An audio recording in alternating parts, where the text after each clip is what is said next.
In this video, I'll be showing you how you can turn on dark mode on ChatGPT app. So if you want to turn on your dark mode on ChatGPT app, you can follow me in this tutorial. It's very simple and easy. So to do this, let's tap on the hamburger menu there, your top left corner of your screen.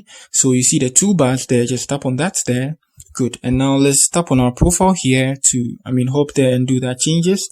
And now all we need to do is we tap on personalization. Good. And you can see our color scheme, and it's currently on system default. So let's tap on the color scheme there. Good. So now we have the options, light and dark. So during the night, system default is going to be on dark. During the day, which is 10:24 a.m. right now, as I'm making the video, it should be on light. That's why the interface is light. So I tap on the dark here, and good.